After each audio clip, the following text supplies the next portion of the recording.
or researching how that relates. Welcome. Hello. Yes, I am in a spot where I can't really speak very well. So, yes, I just wanted to say I'm glad to be here. I've been off and on participating irregularly, but I'm by training an economist. My most of my work is in innovation and technology, and I'm hoping to be a learning ally with a whole range of people about finance for social justice, and I'll stop there. Right. Fantastic. Thank you. Thank you everyone for joining. I'll spare the mentors, Pedro, our digital gardener, Octopus, the math magician, to get the people person or people gardener. I don't know how you would frame it, but definitely inside LTF, everything is being rethought and redesigned with these new values and new value systems that we're uncovering. So very briefly, to myself, I joined token engineering journey for real 3 years ago, but have been in energy and blockchain since 2017 and in decentralized energy systems since 2008. So I share the passion of decentralized solar with Bati, and since December I've been working with a growing group on Unity Crypto, which basically opens up solar as a service business and deployments of solar rooftops as an investment opportunity to Web3 participants, where we don't just tokenize the revenue share, but also the carbon credits that we see the ability to mint directly, and open the conversation there about permissionless participation, privacy, and bootstrapping of these decentralized value networks that definitely have a real world impact for sure. But the last 2 years before that, I had a deep dive in token engineering, a really, really deep dive that also helped me see from very different perspectives. And that's basically what I want to share today, is that aspect, the token engineering aspect about Token Engineering Commons, this group that came together about 2 years ago. Pretty much 2 years ago, instantiating a mechanism called augmented bonding curves that you learned about, I see. And basically it is, and with the vision to have that bonding curve and that token represent the public good of token engineering, which most practitioners see as the public good of token engineering as the knowledge that we co-create, we share. And the question is, how can we keep that public? How can we keep that accessible, whilst at the same time being able to fund the creators, the maintainers, and the facilitators of the space? While at the same time, all token engineers are most of the time overworked. So with respect to regenerative and regeneration, there's also a big question about how can we keep these systems not just public and open for all, but also how can we care about the people in these systems creating this knowledge and sharing this knowledge. So that's what I share today. And please interrupt with any question, as well as anything that resonates or anything that triggers. And that would be great if we can actually get to a point where we have conversation facilitated by the slides or by the images that I share. But that would be fantastic. Else I will give you an overview and hope that it will be useful for you and enjoyable as well. Letty, I don't know if you quickly want to also share your background and how you came to token engineering, at least. Now that I have the pleasure to meet you in a different setting, I would love to hear that.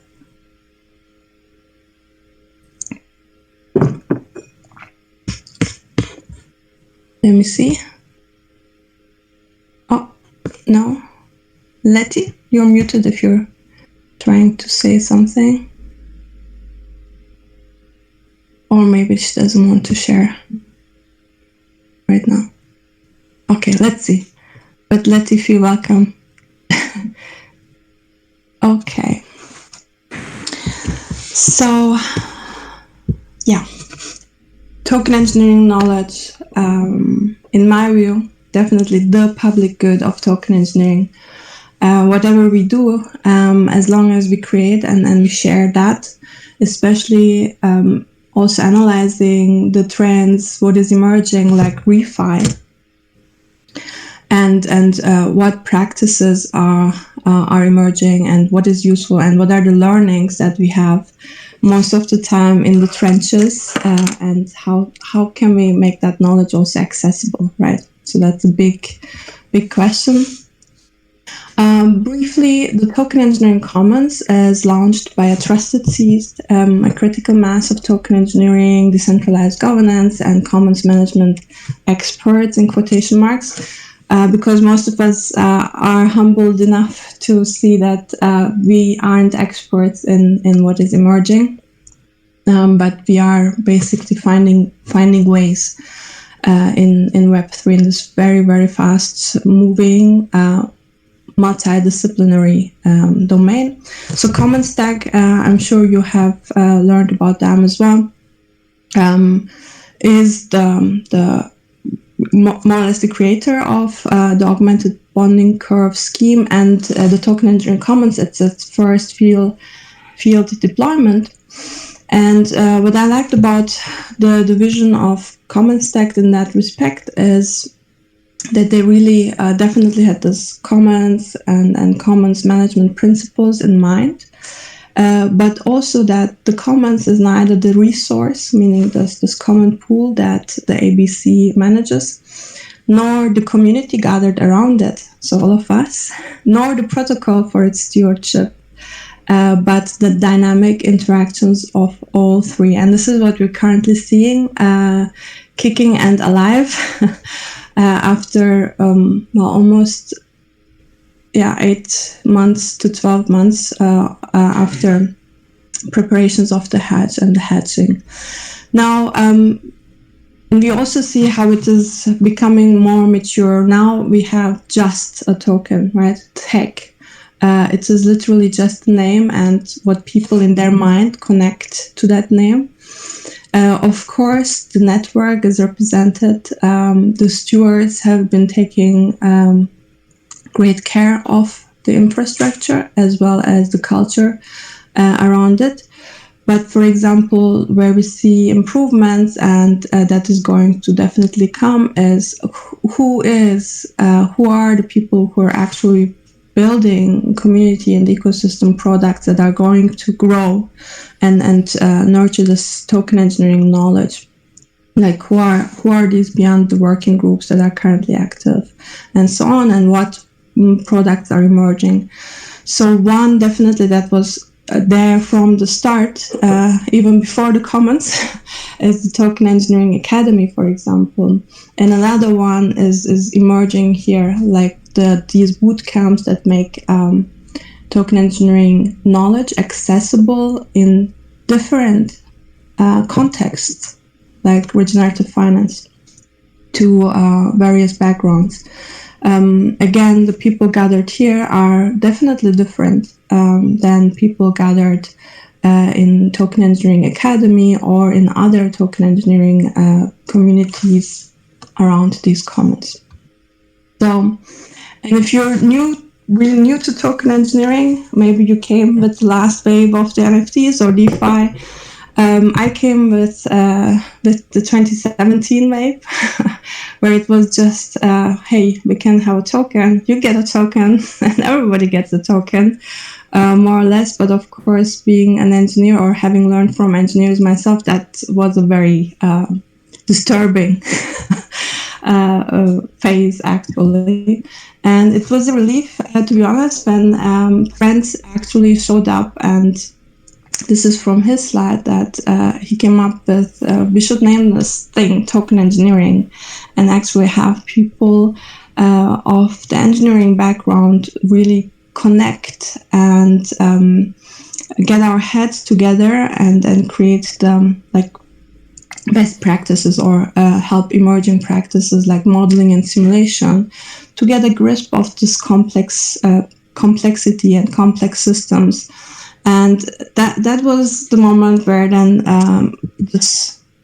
people really gathered around.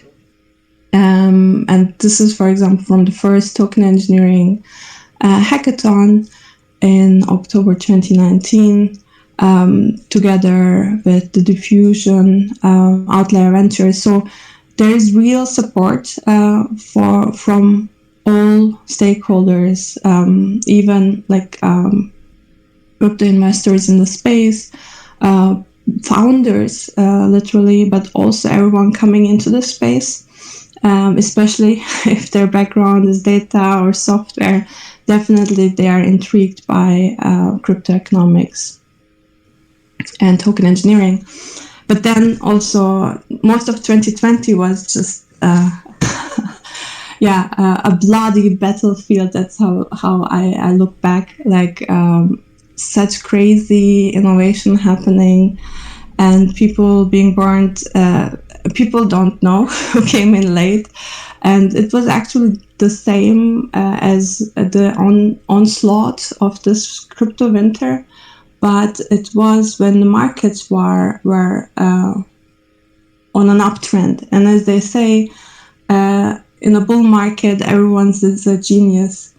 So right now we again have this more humble times where people are more into building again, now that the crypto markets are a bit in the bull space, bear space. Yeah. But so, and then basically starting the spring, everyone was super excited about the ReFi summer, right? And I just wanted to ask, how is the ReFi summer going for you? I don't know, Bati, maybe you, if you're active in your projects, do you see the ReFi summer? Definitely, most definitely. I'm involved in around 30 plus ReFi communities as a direct, indirect contributor. Mm-hmm. So I think it's going really, really well. Apart from all the market recession and all those news, mm-hmm. But a lot of innovations are coming to shore.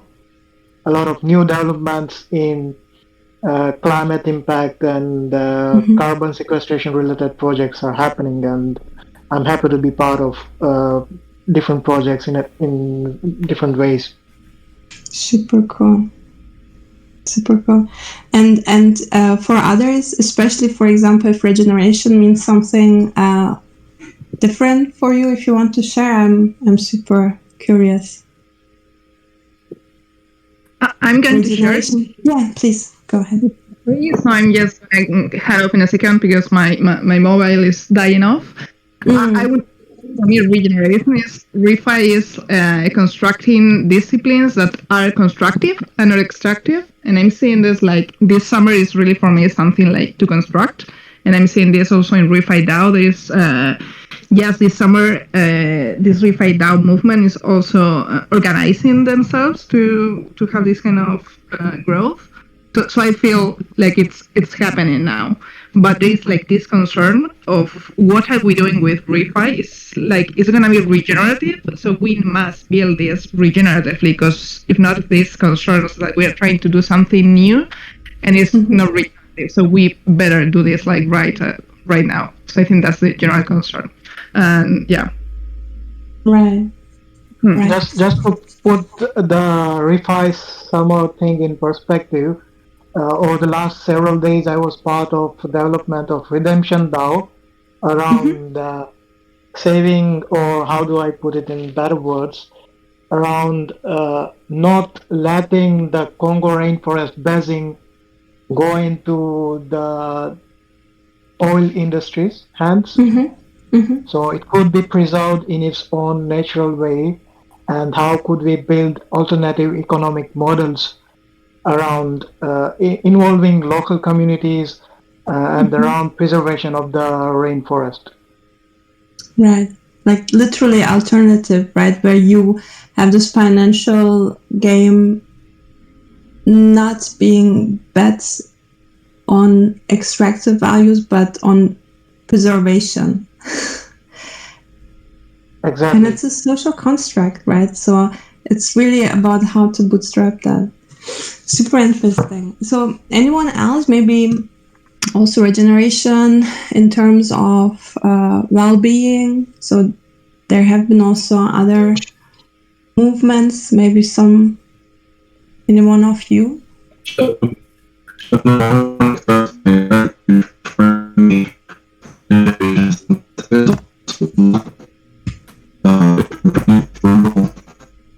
For me, and I found that in crypto, I managed to Your audio is breaking out for me. Okay. Yeah. Octopus, your audio is breaking.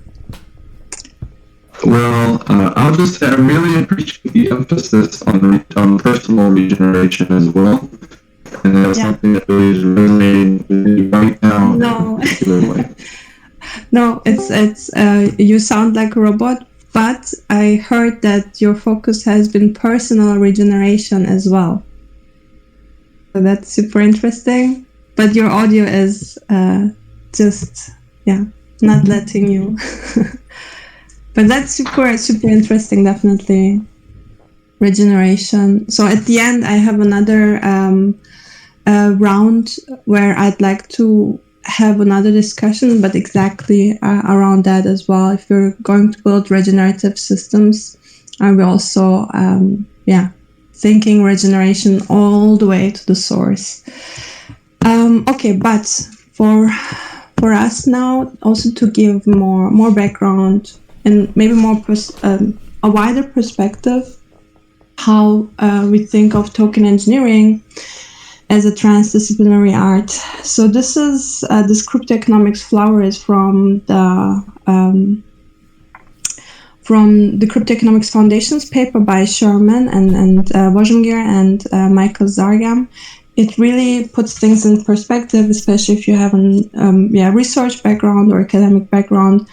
But even if not, I think it really puts things in perspective that says, okay, crypto economics, where we first just see computer science cryptography meshed with economics and reverse game theory, basically, that this paper shows us, hey, there are other branches that have always been also looking into this coordination and resource allocation problem. And and basically it also gives us a perspective how you can have this very engineering heavy view on crypto economics, where also my background is computer science and everything I learned is from Siemens engineers. So I came to this quite from automate all the things camp, and basically, especially through the work in Token Engineering Commons, I also really had this opening up to the other side of the crypto economics flower, where if you're not if you're ignorant of, right, then basically you could be doing financial engineering the wrong way, just number go up engineering. Your community building could turn into social engineering, where you're, more or less nudging people through FOMO and FUD. These are the things that we're seeing, right? And here in Token Engineering Commons, but also especially the Omega working group, from which lens I'm giving or I'm sharing this with you, is really looking into, okay, how can we be more wise about these complexities. And also philosophy, law, and ethics. If I had to choose a petal to position the Omega Working Group, it would be mostly this.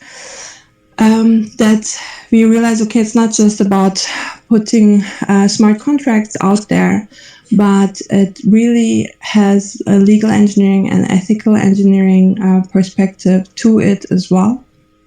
Whatever systems we are putting out there, especially if we want to connect them to real world assets, we are immediately in the legal realm and jurisdictions, and we need to be, the way you put security first when you deploy software. Now we also need to put legal engineering first, and coming from an ethical ethical mode of reasoning is really, really important, because most of the time what we are deploying is not covered in any jurisdiction. It's in a regulatory gray area. And if you really want to move forward as a pioneer, you really need to have these ethical modes of reasoning as your support system, and others who do exchange with you. So Omega is a lot about that as well. And then the other part, like psychology, decision science, it's super, super interesting. We are looking at this, incentive mechanisms, but how incentives actually trigger our biochemical system and how humans are wired. That was entirely not in on my radar when I entered this, and it's been a really pleasure. It's been transformative to exchange with people and to connect it to the way I saw how we're going to go about these token engineering and building tokenized systems and deploying that incentive schemes. How to really go about these, and what we can do at all. And the other part that brought me at all to this questioning is algorithmic policymakers. Are we even legitimate, right? Going in there as algorithmic policymakers? And the answer is no, especially if we have the opportunity and the ability to co-create these token economies together with its participants, right? That's a big, actually, a big call for participation, and for everyone who is on the engineering heavy side to really open up and make what we're doing more accessible to participants, so they are part of creating these token economies from day one, that they know what they're buying into, not just they know and got it explained or click the disclaimer, but actually they have been part of it. So that's a big call and big calling. And for that to be able to deliver on that, we really need this unity of knowledge. And this is what the Omega Working Group actually came up with, and Letty has been a big part of this shaping as well. That, in these times we're drowning in information while we're starving for wisdom. How are we going to make this complex set of knowledge and knowledge sources? How are we going to conciliate or synthesize them to make use and to be useful, right? And interestingly, during this past year also, the whole crypto economic systems, the systemic view onto it got a green pill. Thankfully, because for people who, like me, have been coming from that part, it was really, really good to see that pioneers and more influential people also in this realm actually picked this thread up, that we should really question why. For why, or what for, are we building these systems? Are we just going to have the same greed and profit maximization now on on steroids, because we now have this global ledger that can help us get there faster at a larger scale. But where are we getting at, right? I mean, the extractive capitalist neoliberal system brought us here, where half of the world is seemingly prospering, but now we also see that we've been actually depleting our human resources as well as our natural resources while minting money, right? What is it for? And the other half related to yes, please related go ahead. To economic or related to ethics. I'm wondering if you guys looked at anything or you're aware of anything. So like at the universities where we ask people to participate in ask for human participants in research, there's the Institutional Review Board where we think about the ethical implications of bringing people into different projects. So in regenerative finance, I've heard, seen examples of people addressing issues with food apartheid and various social injustices. And so in getting people within those communities to participate in these projects, is there any kind of body or any kind of research around getting consent or getting assent from minors and then consent from their parents in participating in these types of projects? And we will see if now we will see this demand, right? Until now, I guess it was all crypto for crypto. But the more we say this is for, for example, indigenous communities, for their participation, or this is for, saving natural resources, where those natural resources actually have been stewarded for so long, for centuries, by local people. Now we're coming in, more or less, and excuse me when I say we're, but people saying, okay, we have this godlike technology and it's going to help, but we're coming in from the outside. How are we? The ethics of research, or the ethics of experimentation, right? That's a big question. And I mean, I guess what Graviton or the Gravity Working Group is doing, at least creating that awareness. In Omega, we kicked off the question, who owns token engineering ethics? Meaning, and hinting basically towards it has to be, and it should be participatory and participatory action research. And we have focus groups. But I must say, the awareness, I have not seen a lot. There are people running in doors and wanting to participate. So I guess, but it's important, right? If you don't point to it, then people might not even know they should be asking for more access to resources and so on. And even people who are invited to participate, there are levels of issues here about consent.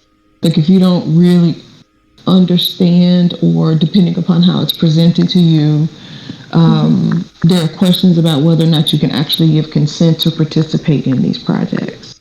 Yeah, and that's something actually that's been quite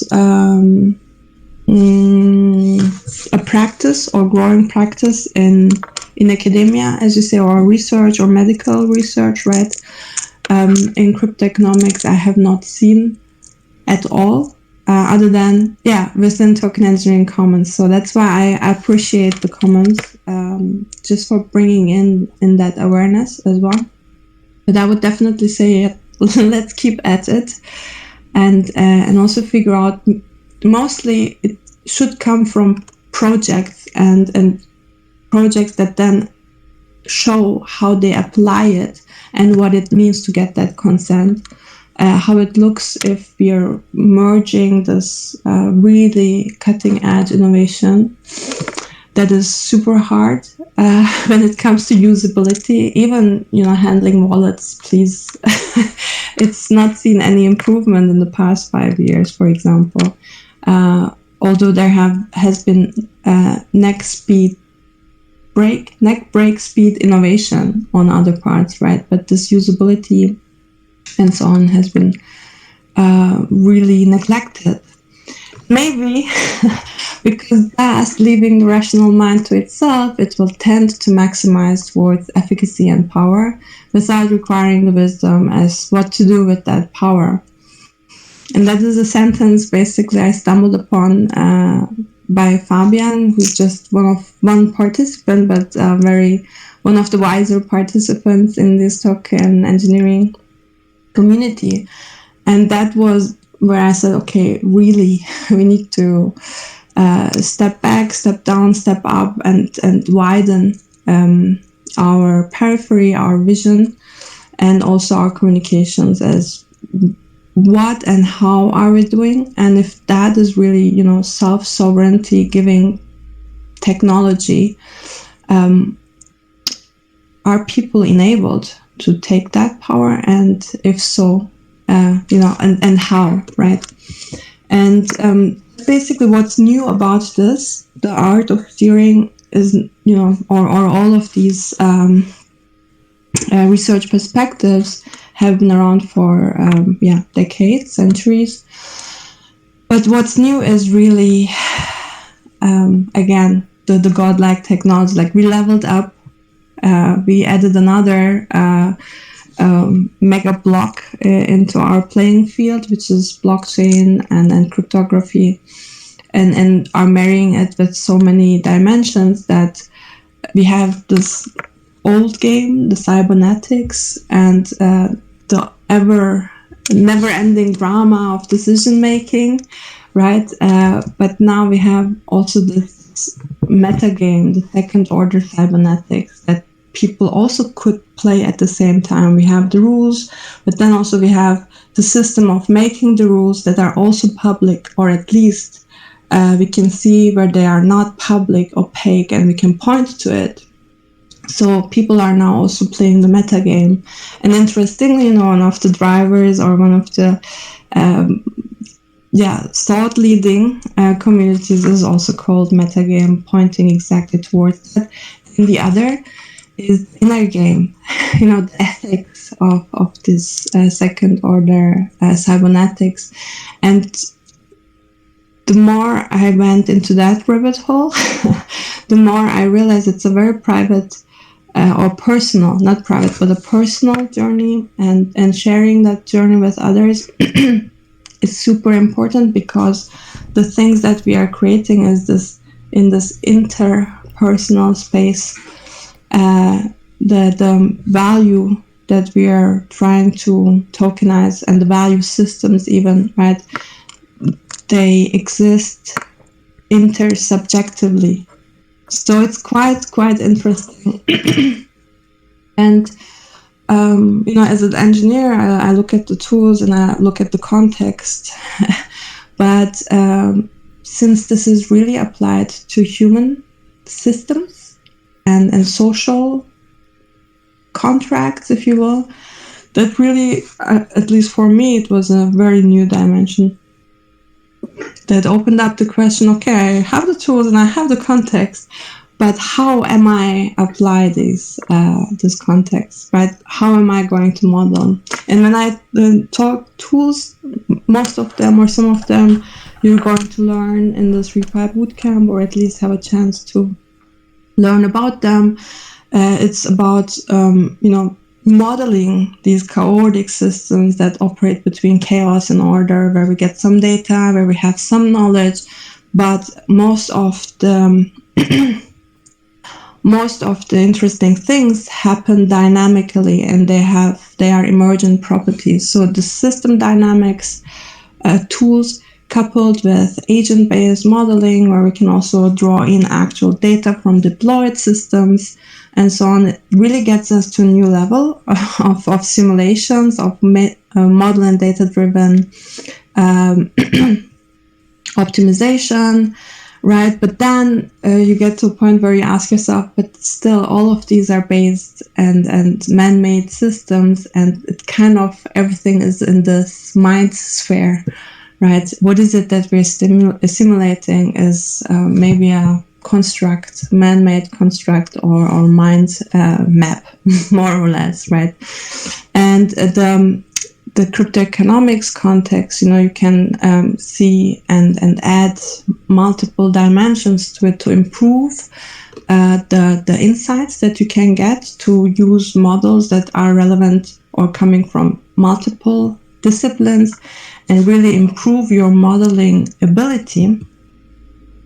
But still, as someone who applies this, or as someone even who participates in the systems, you kind of need to have ordering principles of how am I applying this? How am I applying or other people's models, and how am I making sense of these?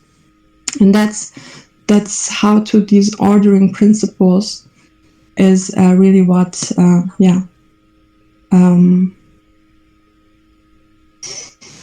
what cognitive engineering ethics is about. It definitely is contextual, and also this call. It's not saying we know how to do this, but it's really this call to get at it from first principles, to shed as many models as you can to really get to the ground truths, but basically adhering to understanding, since these are human participatory systems that we are tokenizing, that we need to include the intangible intrinsic values as well, not just those that are quantifiable easily on leaderboards and global ledgers. And that the decision making is always on qualitative and dynamical processes, meaning they are changing, and that's the whole second order cybernetics. The moment you have the steering wheel and a steerer and an observer is basically when you have already changed the system. Because these are global socioeconomic interactions on decentralized or using decentralized ledger technologies, how are we going to make decisions? That's a big one. And from first principles, it should be such that it's really fluent and consistent across worldviews. And I don't know if you would like to share, but for me, as I mentioned, I come from this rather engineering heavy, and I had my worldviews that are pretty man-made, more or less. And I must say I was quite, 0-1. If this, then not that. And I really like Kevin, for example, because that's where I see how he has been applying this, getting at the ground truth consistently across different, maybe even opposing worldviews. When he says, I'm a degen, but I am also a regen, right? Okay, when he says something, it might be something else, but the actions also show. So, and the last parts, basically, again, more a call that we identified when these modes of ethical reasoning are misapplied or hijacked. Again, that goes to the social engineering part, that participants can actually pinpoint when things are being hijacked.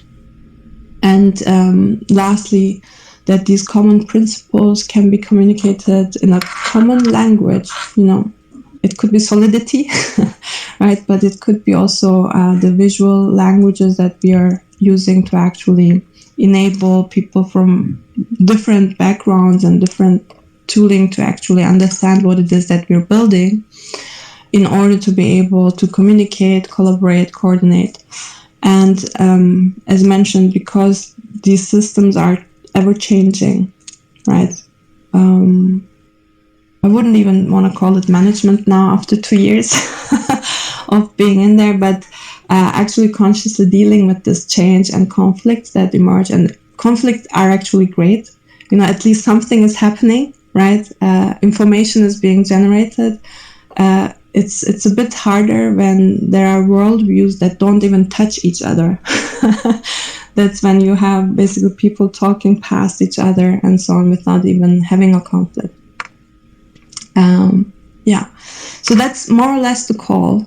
I wouldn't say that we have figured it out, but definitely I would say yes, more people are getting it, more people are getting that we're not just going to build old systems, Wall Street, on this distributed ledger, but what it means to be actually regenerative and not extractive, and where do we start? So this is the part where I would like to, if you have time, I don't know if you, like we definitely could take the full hour. Maybe we can take 10 minutes or so to share a bit, also from your experiences, maybe not in the field, but now that you have been participating and have the 2 weeks behind you of the Regenerative Finance Bootcamp. Do you already know for yourself, or the things that you have seen, examples, what makes a system regenerative versus extractive? And my question, like, where do we start? I want to go back to Dr. Octopus's the phrase he brought up, which is personal regeneration. For me, that's an ethical issue, and it's also how people show up in spaces like this. So for me, for example, as a person who is not currently working in the industry, I come to the table with multiple challenges to be here every time we have something, right? So it's something outside of the work that I'm doing that actually pays my bills. Right. And so I, attend every event, keep up with the readings, do all those things, but there are still limits to my full participation.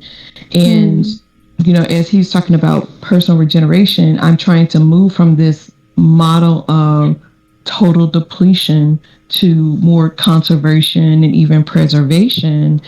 But when I come to spaces like this, which is outside of the work that I do to sustain my life, I need opportunities for people who are in this room to bring me into projects to pay me so that I can become more immersed in this environment. So it's wonderful that I have a certain brilliance, but what that brilliance does as I'm trying to juggle these two different worlds and trying to make money in one place to be in another place, what that brilliance does is just deepens the struggle for me. And so if we're really going to talk about regeneration, but I want to talk even beyond regeneration. I want to talk about preservation, conservation, regeneration, and depletion. If we're really trying to move from depletion to preservation, then we have to talk about how people are invited into these spaces and given the support they need to show up fully as themselves in these spaces.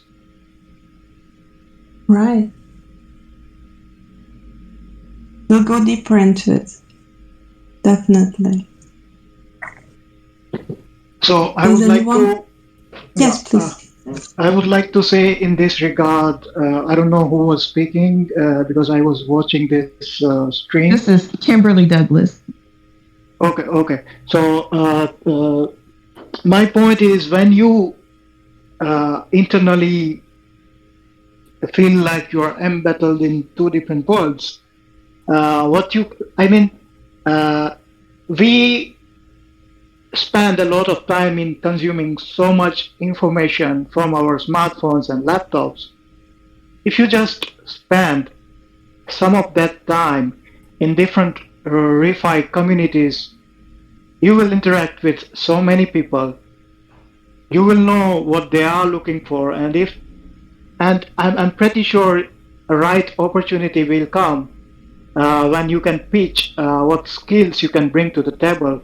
And you can have a good opportunity to earn income from regenerative practices.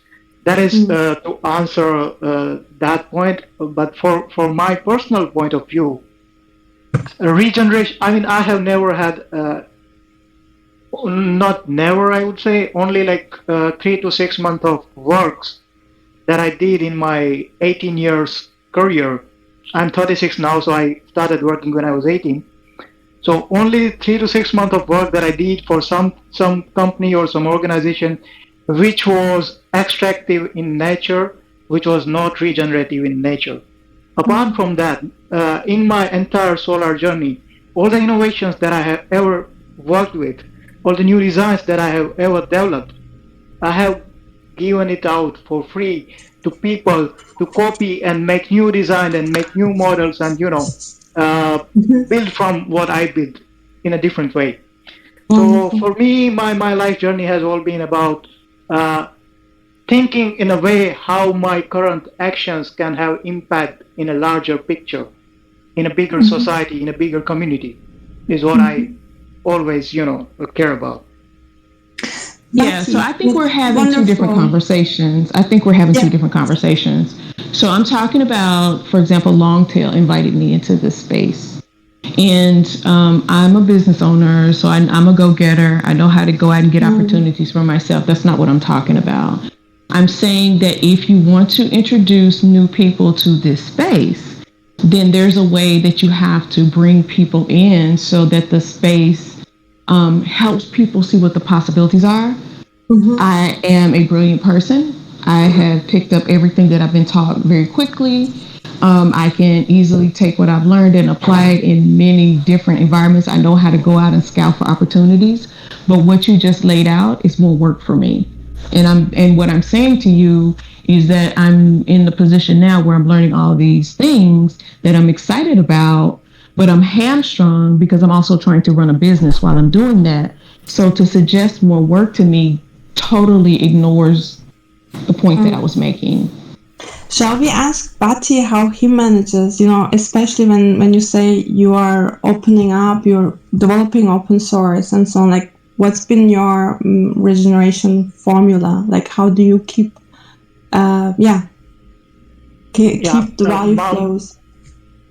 Yeah, my point is simple. It was not about ignoring your everyday activity. It was like looking where we are wasting our productive hours. It could be like 10 minutes here on YouTube, 20 minutes there on Twitter, and using those in engaging with the type of community that you want to engage with and build something bigger. Yeah. But how have you been, do you have practical advice? Like how can you be sharing and being in open source, but at the same time, saying no to these extractive businesses and at the same time, develop, manage your wealth and so on? Let me shift the focus here. I'm not talking about me as an individual because everything you just listed are things that I'm currently doing. I'm saying that when organizations put something like this together, my comment is about how you bring people into these environments. So if we're talking about, it goes back to my question about the ethics, what people are getting involved in. I'm not talking about individual because what you're doing is outlining more work for me. I'm saying that if we're serious about bringing a diverse group of people into this conversation, how do we set up these opportunities so that people don't have to struggle in another way when they come into these situations? So the focus isn't on the individual. The focus is on these communities that say that they want to bring, they want to create a public good, they want to create public value, they want to create opportunities for people who currently don't have the opportunity. I'm talking about the organizational approach. I understand you. I get you fully. That would have been the next thing we can dive into. I was just hoping to get maybe some insight, but maybe Bati will share. Anyone else? If not, we could actually go directly into this. Yeah. This is Mike. I'd like to share. First, I'd like to thank you for leading us through the conversation. One of the things that I love and that has me stay here, I'm kind of like Dr. Kim, was it? Kimberly, or where, there's like, how do I, and others like me and others who aren't like me, join this conversation and find utility. I don't want to reopen that up. I first wanted to celebrate that people like you and the generosity that's being shown is one of those kind of feeding, trust building, inspiring dynamic that helps me lean into the not knowing and trust that there might be some there, but that there's a kind of exploratory prospecting that I have to take on. That there's no, we're not at the level of formulas that things can be. The answer is 6, and this is for me the personal challenge. Is I'm going to use a love metaphor here, but it's not my first time at the dance. One thing is to tell somebody who's dating for the first time, hey, this is how you practice love. You just open your heart. And the other is somebody who's been to a couple bars, has had love, and has had their heart broken. And it's like how to navigate the dance. And when we know that, in this case, bringing it back to this transactionalism for altruism, or transactionalism that is extractive. That the core hypothesis of this group is if we automate parts of this, it's going to result in scalable, wonderful. And people felt that way about highways. Not that long ago, and more highways, and there was a great thing that occurred of connecting places that were disconnected. But after a while, the highways led to their own kind of ripple effects, their own problems, their own, and there had to be a whole kind of reconsciousness. There's some of that already with technology, right? The way we're distracted, the information overload, there's a continual renegotiation. And one of the things is, are we picking up in the spaces in which we're participating something that enlivens us, or is it something that in some way is keeping us locked, confined, constrained? And I know I've talked a lot. I'll just use one last example of a tech one. This morning, so last night I was mugged. Last night I called my credit union and said, hey, my credit card is blocked. And today I wanted to go to the credit union to get my ATM and my credit card replaced. And I was calling to request can I bring my passport since my driver's license was stolen? The person, the help desk, had an algorithm of the questions she had to ask, the level to which she had to authorize, that there was like, well, this is so that we can do it for you. You have to twist and turn and do it. And I was like, please just tell me, can I get to the branch and just bring a passport? Yes, no. And after 15 minutes of back and forth, authenticate this, check that, it was, I can't give you this answer. And this is where the technology can create a kind of shit show of appearing to process something along some dimension of what's seen as productive, and yet is its own beast, its own traumatizer, its own exploiter. And so whether it is technology, gender, race, it's the ability to push back and renegotiate for our own aliveness when people aren't getting us, when systems aren't getting us, all of this. I just wanted to clap up Dr. Kimberly for standing in herself and kind of making sure she got heard. Thank you. Thank you. Thank you. I appreciate your analogies. Mm-hmm. And I guess I don't have any answers. And I mean, the depiction is exactly also just saying, okay, if we are talking regenerative systems, if we're saying token engineering knowledge is the public good, who are the creators of this knowledge? Who are the people who should be making use of that knowledge? And then if they make use of that knowledge, what good will that bring, right? So, and with token engineering knowledge, it's particularly challenging because when you have it, especially when you lean into the engineering heavy side of it, then you can easily make a ton of money. That can take a lot of your time, right? But also pay well. But the thing is, my experience, if you want to do this for projects that are meaningful to you, is oftentimes are the tougher projects. For example, real world assets really, we need to develop so many things before we can even get to apply what we know from token engineering.